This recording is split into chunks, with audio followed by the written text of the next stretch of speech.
መጋቢ ሐዲስ መምህር በየነ ሲሞን እጅግ በጣም የቤተ ክርስቲያናችን ልጅ ናቸው። የብፁዕ አባታችን የአቡነ ጎርጎርዮስ ልጅ ናቸው። እሳቸው ያስተምራሉ። ለእሳቸው ተናጋሪ አንደበት ለእኛም ሰሚና አስተዋይ ልቦና ቅዱስ እግዚአብሔር ያድለን። ወደ መምህራችን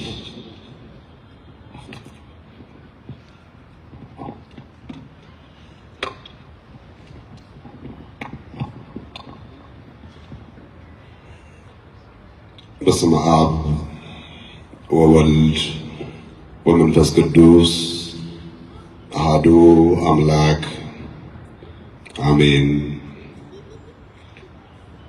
ይትባረክ እግዚአብሔር አቡሁ ለእግዚእነ ወአምላክነ ወመድኃኒነ ኢየሱስ ክርስቶስ ዘባረከነ በኩሉ በረከተ መንፈስ ቅዱስ ዘበሰማያት በእግዚእነ ኢየሱስ ክርስቶስ።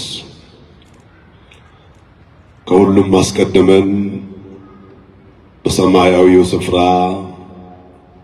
በመንፈሳዊው በረከት የባረከን በኃጢአታችንና በበደላችንም ሙታን ሆነን ሳለን ሕይወትን የሰጠን ዛሬም እንኳ በዓይን አምሮት በሥጋ ምኞት በገንዘብ ትምክህት በተያዘችው ዓለም እንዳይን ብሌኑ የሚጠብቀን ሁሉም ነገር እስኪገባን በትዕግስትም የጠበቀን የአባቶቻችን የቅዱሳን አምላክ የእኛም ጌታ ልዑል እግዚአብሔር በዘመናት ሁሉ ተናግረን ስለማንጨርሰው መልካምነቱ ዘርዝረንም ስለማንዘልቀው ውለታው በጥቅሉ ስለማይነገር ስጦታው ስሙ ለዘለዓለም የተመሰገነ ይሁን።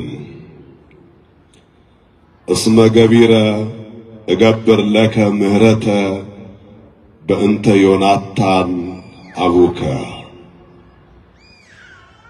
ክቡር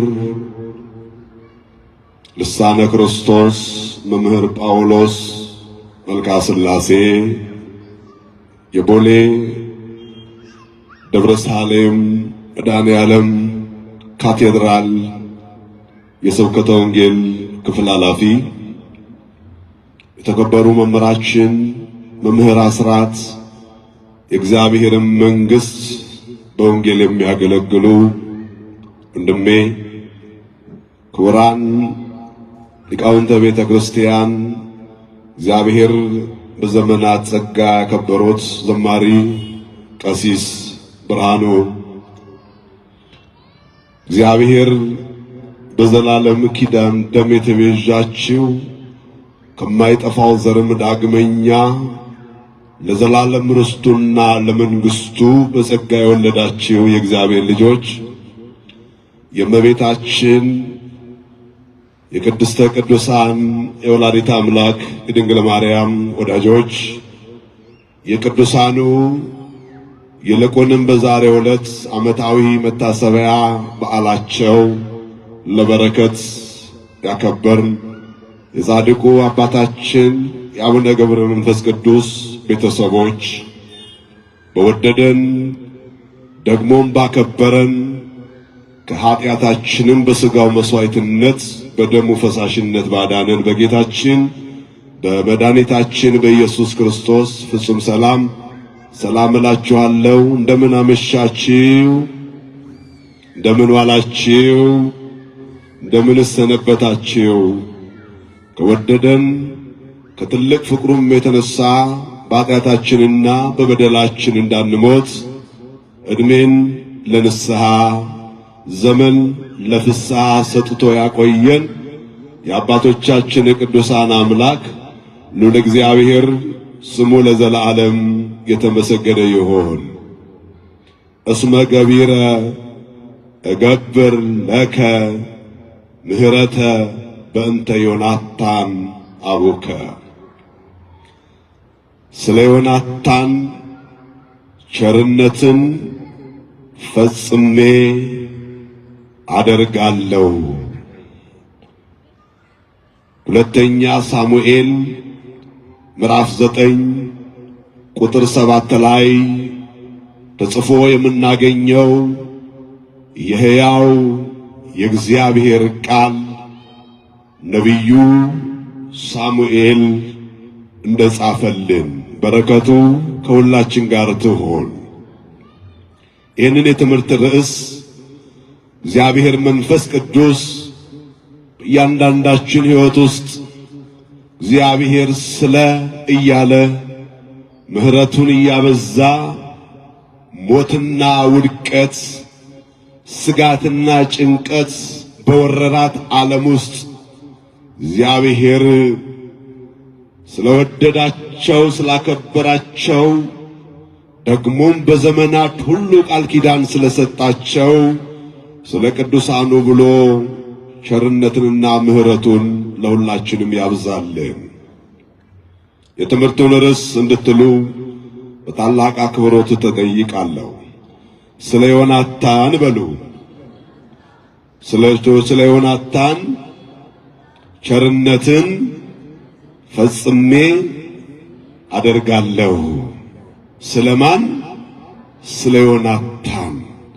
ይህንን ቃል የተናገረው በብሉይ ኪዳን እስራኤላውያን እጅግ አድርገው አርማቸው ምልክቶቻቸው ከሆኑ አባቶች ነገስታት መካከል ነቢዩ ክቡር ዳዊት የተናገረው ቃል ነው። በብሉይ ኪዳን ስለ እምነት ሲነሳ አበብዙሃን አባታችን አብርሃም ይነሳል። ምክንያቱም አባታችን አብርሃም እግዚአብሔርን አምኖ የወጣ ታምኖም የተሰማራ ከሱ ጋር በመሆኑ ደግሞ የገጠመውን ፈተና ሁሉ የተሻገረ የእምነት አባት ነው።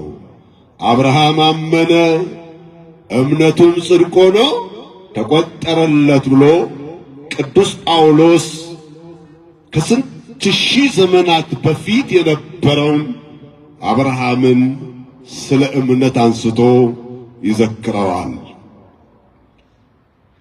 በነቢያት በኩል ሲነሳ በብሉይ ኪዳን ከሚወሱት እግዚአብሔርን በቅንነት ያገለገሉ ሕዝብህን ከምታጠፋ እኔንም ከሕይወት መጽሐፍ ደምስሰኝ ብሎ ስለ ሕዝቡ ራሱን ያስቀደመ ሊቀ ነቢያት ሙሴን እስራኤላውያን ሳያነሱት ማለፍ አይችሉም።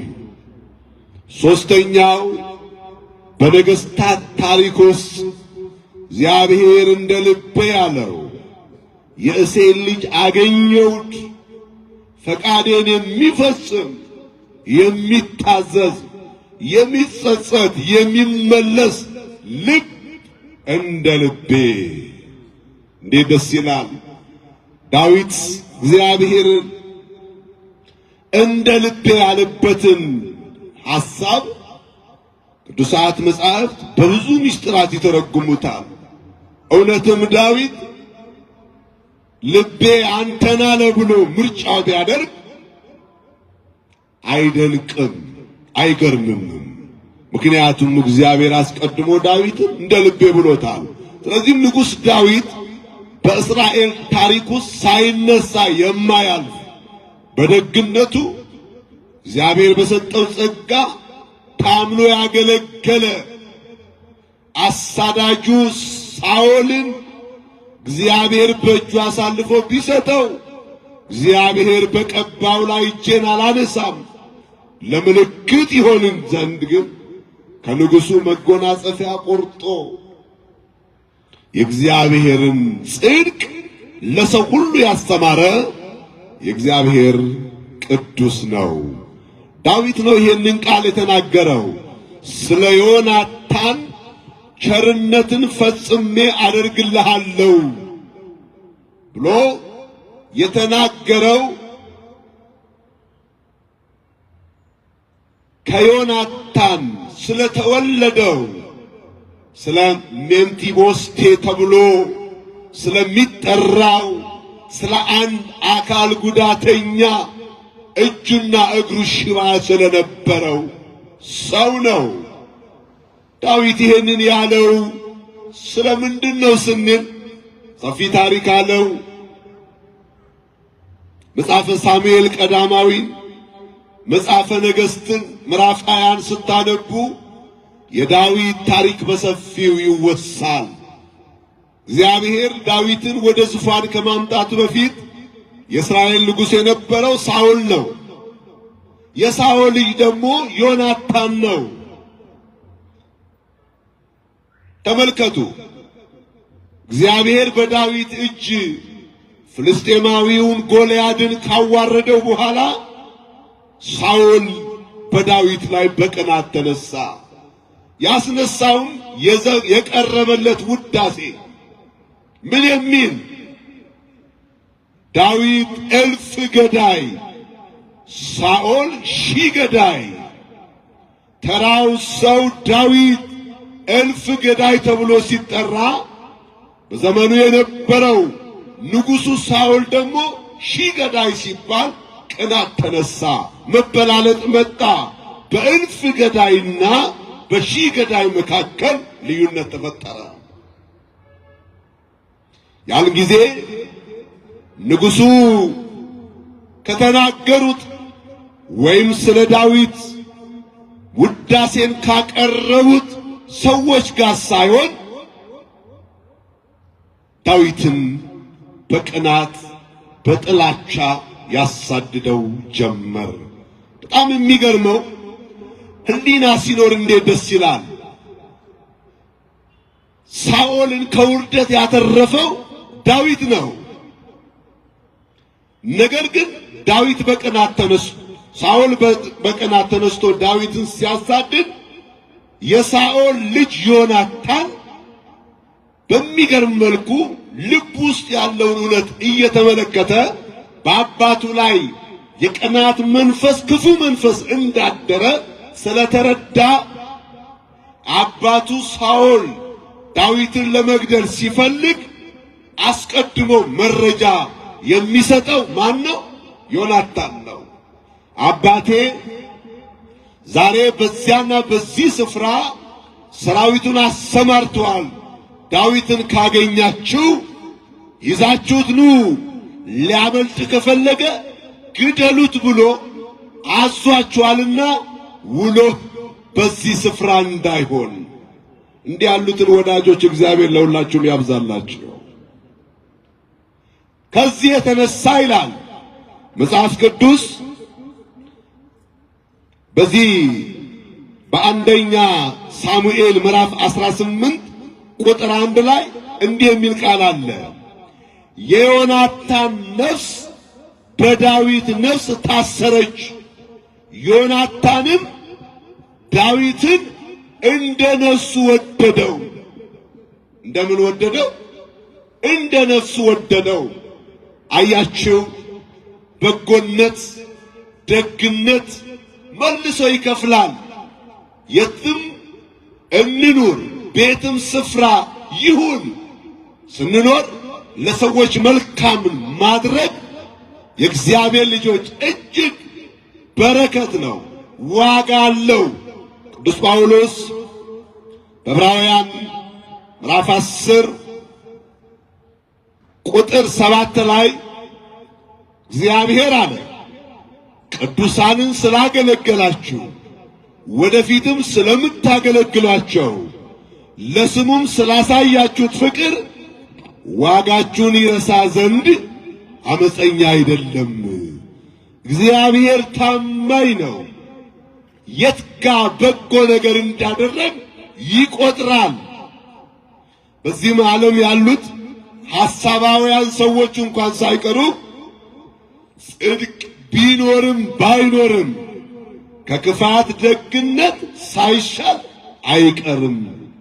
ሃይማኖት የሌላቸው ሰዎች እንኳን ጽድቅ ቢኖርም ባይኖርም ከክፋት ደግነት ሳይሻል አይቀርም ብለው የዚህ ዓለም ሐሳባውያን ዓለማውያን ሰዎች ይናገራሉ። ሃይማኖተኞች ሰዎች ግን ጽድቅ መልሳ ትከፍላለች፣ በጎነት መልሶ ይከፍላል፣ ደግነት መልሶ ይከፍላል። ዘመን ተቆጠረ፣ ዮናታንም ሞተ፣ ሳኦልም አለፈ። ከብዙ ዘመን በኋላ ንጉሥ ዳዊት ለዮናታን ቤተሰብ በጎ ማድረግን ፈለገ። ስልጣን ላይ ሲቀመጥ ዮናታን ትዝ አለው። የተወደዳቸው የእግዚአብሔር ልጆች ስንቶቻችንን እግዚአብሔር አግዞን በትምህርታችን ስኬታማ ስንሆን ያኔ ቆሎ ቆርጥም ብለው የሰጡን ቁራሽ ዳቦ የሰጡን ሰዎች ተምረን ስኬታማ ስንሆን ትዝ ይሉን ይሆን? እግዚአብሔር አግዞን ሁኔታዎች ተመቻችተው ስልጣን ላይ ብንወጣ ትላንት በሰፈራችን ያቆላመጡ ሲጠሩ የነበሩ ፊታችን ላይ አፈር ካለ አፈሩን እያባበሱ ያገለገሉን ያሳደጉን እነዚያ ጎረቤቶቻችን ትዝ ይሉን ይሆን? ይህ ብቻ አይደለም። እግዚአብሔር ምንም ነገር ሳይኖረን እጃችንን በበረከት ሞልቶ ሌሎቹ መትረፍ የምንችልበትን ባለጸግነት ሲሰጠን ያን ጊዜ በጎረቤት በአካባቢያችን ትልቅ ቦታ ትደርሳለህ ብለው ስለኛ ትንቢት የተናገሩ በጎነትን የተመኙ ሰዎች እኛ ባለጸጋ ስንሆን ትዝ ይለን ይሆን? እናስተውል። ብዙ ወገኖች አሉን በዙሪያችን፣ ብዙ ወዳጆች አሉን በየስፍራው። የእኛን እጅ የሚፈልጉ ብዙ ሰዎች አሉ። እግዚአብሔር አንተን ከባረከ፣ እግዚአብሔር አንቺን ከጎበኘ፣ እግዚአብሔር እኛን በሚያስፈልገን ነገር ካገኘን ለሌሎቹም እንድረስላቸው። ዳዊት ስልጣን ላይ ተቀመጠ። ለዮናታን ቤተሰብ ማድረግ ፈለገ። ዮናታንን ብድራቱን ለመመለስ ዮናታን በሕይወት የለም። ነገር ግን በቤት ውስጥ አንድ ልጅ አለ። አገልጋዩ ሲባን ጠራውና ደው ለዮናታን ለሳኦል ቤት ቸርነትን አደርግ ዘንድ ወድጃለሁና በእውኑ ከዮናታን ቤተሰብ የቀረሰው የለምን ብሎ ጠየቀው። ሲባ የተባለው አገልጋይ የሳኦል የንጉሥ ሳኦልም የዮናታንም አገልጋይ ነበረ። አይ ሎዶባር በሚባል ስፍራ አንድ ሜምፊቦስቴ የሚባል አካል ጉዳተኛ ሽባ በሰው እየታዘለ የሚወጣ የሚገባ ልጅ አለ።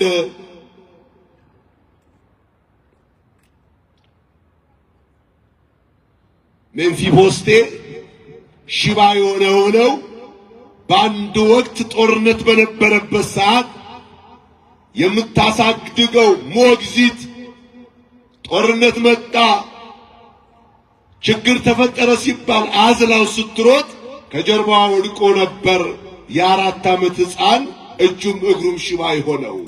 መጽሐፍ ቅዱስ የሚለን ያንን ነው።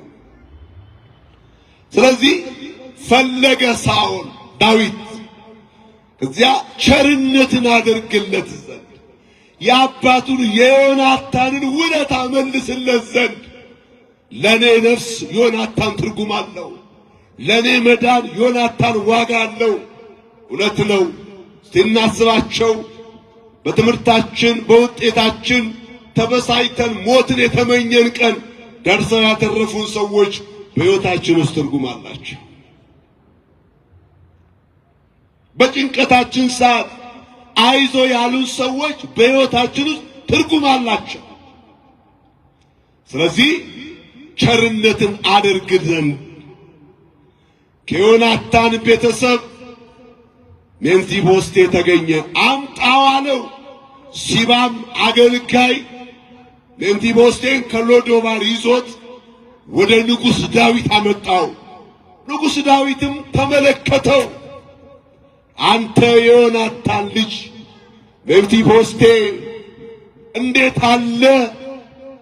አሁን ስለ አባት ስለ ዮናታን ቸርነትን አደርግልህ ዘንድ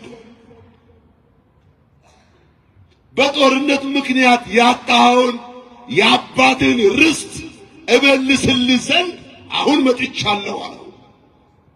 ምን ላድርግልህ ትወዳለህ ብሎ ጠየቀው። ሜምፊቦስቴ ብሎ ቢናገር ጥሩ ነው። እኔ የማረባ እንደ ሞተ ውሻ የተጣልኩ ንጉሥ እንዴት አሰበኝ? እታሰብስ ዘንድ ምንድነው እኔ ያደረኩት ብሎ ጠየቀው። አንተ ውሻ አይደለም፣ እንደ ሞተ ውሻም የምትታይ አይደለም፣ የታላቁ የዮናታን ልጅ ነህ። ስለዚህ የምትፈልገውን ነገር አደርግልህ ዘንድ ንገረኝ። ስለ አባትህ ስለ ዮናታን ቸርነትን ፈጽሜ ያደርጋለሁና አትፍራ። የአባትህን የሳኦልን ምድር ሁሉ እመልስልሃለሁ። ሜምፊቦስቴ ተሰዶ ያለው ሎዶባር ወደምትባል ስፍራ ላይ ነው ለብቻ ተገልሎ የሚኖረው። ያ አያቱ ንጉሥ የነበረው ያ አባቱ ልዑል የነበረው የዮናታን ልጅ ሜምፊቦስቴ በዚያ ውስጥ እያለ አንተም ሁልጊዜ ከገበታዬ እንጀራ ትበላለህ አለው። ያን ጊዜም ደስ አለው። በምን ባሪያ በፊት እንዴት ሞገስ አገኘ? እንዴትስ አየኸው ይህንን ውሻ የሞተ ውሻ የምመስለውን እኔን አለው። አንተ ከኔ ጋር ትቀመጣለህ፣ በገበታዬ በማዕዴ ክብር ታገኛለህ። ግዴላችሁም ሰውን አትናቁ፣ ለሰው ክብር ስጡ። ሰው የት እንደሚደርስ አይታወቅም። ተወደዳችሁ የእግዚአብሔር ልጆች ክርስቲያኖች፣ ይህንን የእግዚአብሔርን ቃል የምትሰሙ ዛሬ ከፍ ባለ ስፍራ ላይ ያላችሁ ዝቅ ያሉትን ሰዎች ዝቅ አድርጋችሁ አትመልከቱ። እግዚአብሔር እናንተን ከከፍታ አውርዶ እነሱን ከፍ ያደርጋል። እመቤታችን ቅድስት ድንግል ማርያም እንደተናገረችው ከፍ ያሉትን ከዙፋናቸው አዋረዳቸው፣ እግዚአብሔር ዝቅ ያሉትን ከፍ አደረጋቸው ብላ እመቤታችን ቅድስት ድንግል ማርያም እንደጸለየችው። ስለዚህ ደስ የሚል ቃል ኪዳን ገባለት። ስለ አባትህ ስለ ዮናታን ቸርነት ፈጽሜ ያደርጋለሁና አትፍራ፣ አባትንም የሳኦልን ምድር እመልስልሃለሁ፣ አንተም ሁል ጊዜ ከገበታዬ እንጀራ ትበላለህ አለው። ይህንንም ቃል ኪዳን ስለ አባቱ ስለ ዮናታን ሲል ዳዊት ፈጸመው። እግዚአብሔር በሕይወታችን ውስጥ ስለ ቅዱሳን፣ ስለ ጻድቃን፣ ስለ ሰማዕታት እግዚአብሔርን በገዛ ዘመናቸው ሐሳቡን በጎነቱን ለሰው ያገለገሉ ስለነሱ ብሎ እግዚአብሔር ዛሬም ለሀገራችን ለኢትዮጵያ በውስጧም ለምንኖር ሕዝቦቿ ቸርነትን አትረፍርፎ ይስጠልን እግዚአብሔር። ታሪኩን ወደ አዲስ ኪዳን እንመልሰው። ለኪዳን ይሄ ነው ትልቁ መልእክት። ስለ ዮናታን ቸርነትን ፈጽሜ አደርጋለሁ የሚለው ቃል ነው። ምሳሌ ምንድነው ስንል ዳዊት የእግዚአብሔር አብ ምሳሌ ነው። የማን ምሳሌ? የእግዚአብሔር አብ። ዮናታን የክርስቶስ ምሳሌ ነው። ሜምፊቦስቴ የኛ ምሳሌ ነው። አስቡት፣ ሜምፊቦስቴ የነበረው የት ነው? ቆሻሻ ስፍራ ላይ የተጣለበት ስፍራ የት ነበር? መቃብር ውስጥ። ሐዋርያው ቅዱስ ጳውሎስ እኛ በዚህ በኤፌሶን ምዕራፍ 2 ቁጥር 1 ላይ በኃጢአታችንና በበደላችን ምክንያት ሙታን ነበር ይላል። እስቲ በሉላችሁ፣ በኃጢአታችንና በበደላችን ምክንያት ምን ነበር? ሙታን ነበር። አሁን ግን ይላል፣ ተመልከቱ፣ ዳዊት ሜምፊቦስቴ ስለ አባቱ ስለ ዮናታን እንዳሰበ እግዚአብሔርም በልጁ በጌታችን በመድኃኒታችን በኢየሱስ ክርስቶስ ሕይወትን እንደሰጠን ሲናገር በኃጢአታችንና በበደላችን ሙታን ነበርን አለ ያለፈ ጊዜ። አሁን ግን በክርስቶስ ሕይወትን አግኝታችኋል። አዎ በኃጢአታችን በበደላችን ሙታን ሆነን የነበርን በጌታችን በመድኃኒታችን በኢየሱስ ክርስቶስ መገለጥ ሕያዋን ሆነናል። ክብር ምስጋና ለመድኃኔዓለም ይሁንልን። ስለዚህ እግዚአብሔር በልጁ በኢየሱስ ክርስቶስ ሕይወትን ሰጠን።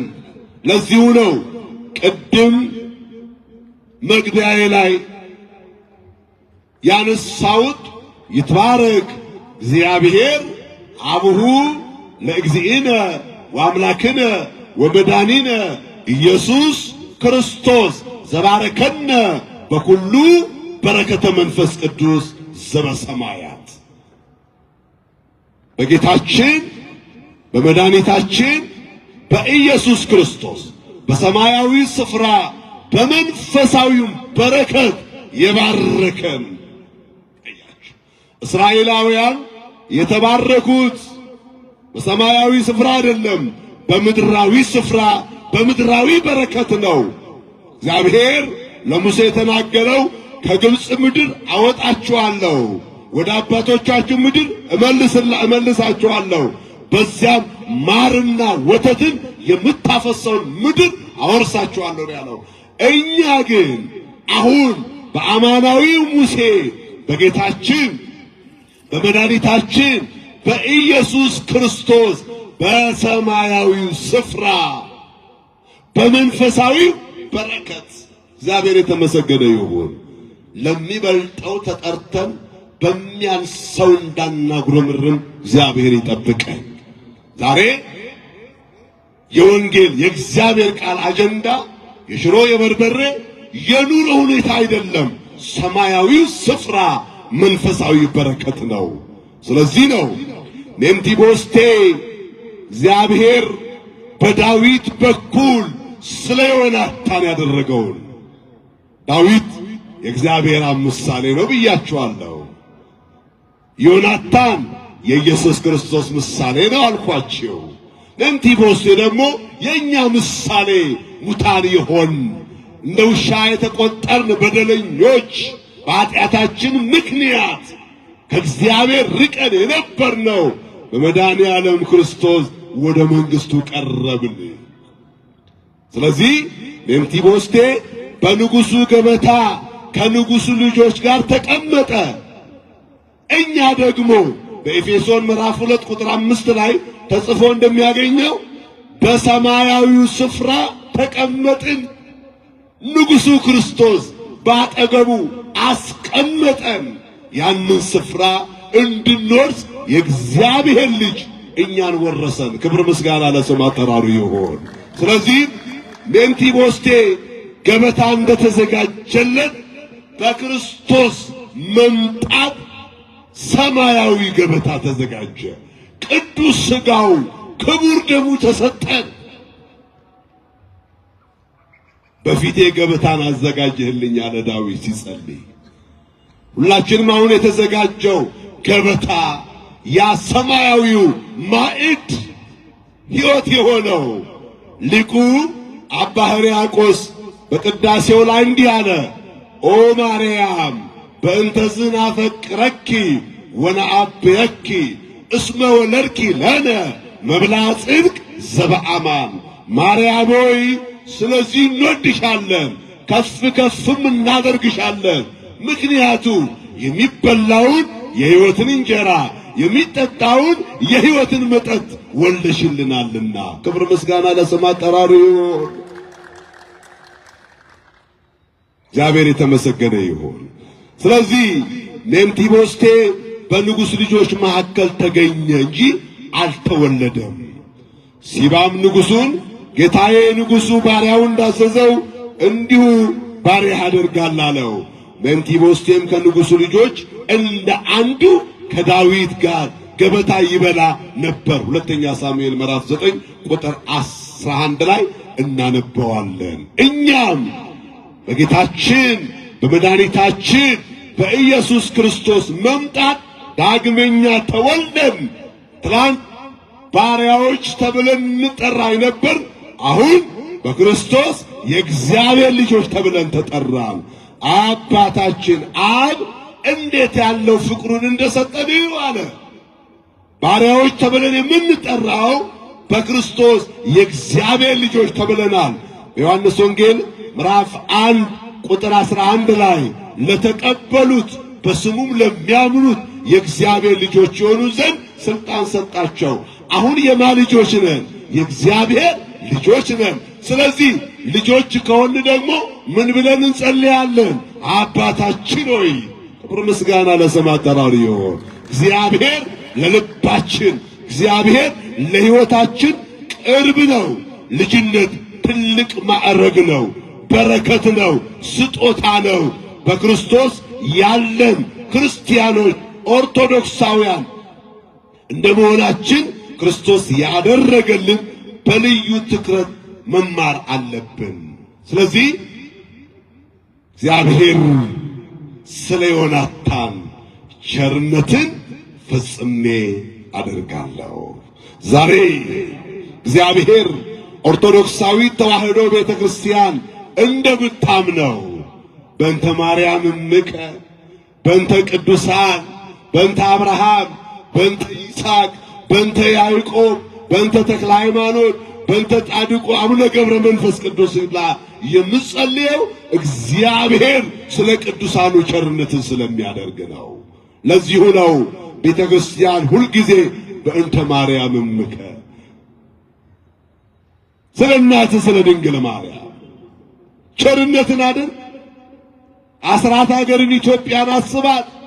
ስለ ቸርነት ስለ ቅዱሱ በዛሬው ዕለት ዓመታዊ መታሰቢያ በዓላቸውን የምናከብር የጻድቁ አባታችን የአቡነ ገብረ መንፈስ ቅዱስ አስራት ሀገር ኢትዮጵያ ስለ ጻድቁ ብሎ እግዚአብሔር ምድሪቱን እንዲባርክ ስለ ጻድቁ ብሎ የጎደለው ምክንያቱም በረከት በጻድቅ ራስ ላይ ነው ይላል የእግዚአብሔር ቃል። እንኳን እግዚአብሔርን በቅድስና በንጽህና ያገለገሉ ቅዱሳን አይደሉም። ዛሬ ምን ነው አንዱ ነቢይ ለፓስተሩ እግር ላይ ሲሰግድ እያየ ነው። አማኞች ተብለው የተጠሩ ሰዎች በእነሱ ለፓስተሮቻቸው ተደፍተው እግራቸውን እየሳሙ እኛ ለቅዱሳን ጸጋ ስግደት ቅዱሳን በእግዚአብሔር ፊት ከበሩ ናቸው፣ እግዚአብሔርን ያገለገሉ ናቸው፣ ቃል ኪዳን የተገባላቸው ናቸው ብለን እነሱ ክብር ስንሰጥ በዓላቸውን ስናከብር ቃል ኪዳናቸውን ስንጠብቅ ተስፋ ስናደርግ ያጎረበርማሉ። እግዚአብሔር ስለ ዮናታን ቸርነትን አደረገ። ዳዊት ስለ ዮናታን ውለታ አስቦ ዋጋ እንዲህ ከከፈለ እግዚአብሔር በነፍሳቸው ተወራርደው ስላገለገሉ ስለ ቅዱሳን በጾም በጸሎት ተገርተው ጸባጋንንትን ድምፅ አራዊትን ታግሰው እሱን ስላገለገሉ ስለ ቅዱሳን እንዴታ አብልጦ ያደርግ። ስለዚህ የተወደዳቸው የእግዚአብሔር ልጆች እዚህ ሕይወት የምንማረው ብዙ ነገር አለ። ትልቁ መልእክታችን እግዚአብሔር በሕይወታችን ውስጥ ያደረገውን እያሰብን ለሌሎችም እንድናደርግ እግዚአብሔር ከውድቀት ሲያነሳን ሌሎችንም እንድናነሳ ነው። ሊቁ ቅዱስ ዮሐንስ አፈወርቅ እግዚአብሔር ለባለጸጎች ብልጽግናን የሚሰጣቸው በድሆች በኩል ለመቀበል ነው። የተሰጠ ለአንተ ብቻ አይደለም፣ ተካፍለ እንድትበላ ነው። ቸርነት እንድታደርግ በጎነትን እንድናደርግ ነው። ስለዚህ የእግዚአብሔር ልጆች ይህንን በማሰብ እግዚአብሔር ዳዊት ስለ ዮናታን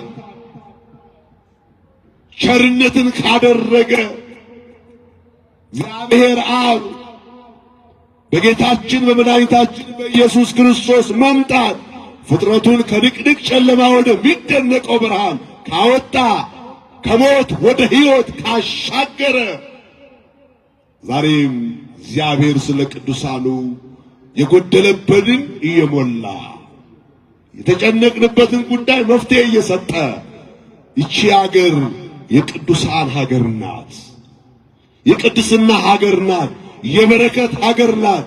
ይህንን በማሰብ እርስ በርሳችን እየተሳሰብን እየተደጋገፍ ምክንያቱም ዛሬ ሮጦ መቅደም ነው የትውልዱ ካልቀደም አትኖርም።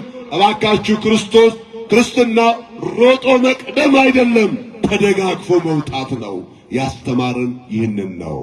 በዚህ ሕይወት ኖረን መንግስቱንና ጽድቁን እንድንወርስ የእግዚአብሔር ቸርነት፣ የእመቤታችን የቅድስት ድንግል ማርያም አማላጅነት፣ የቅዱሳኑ ጸጋና በረከት ከሁላችን ጋር ይሁን።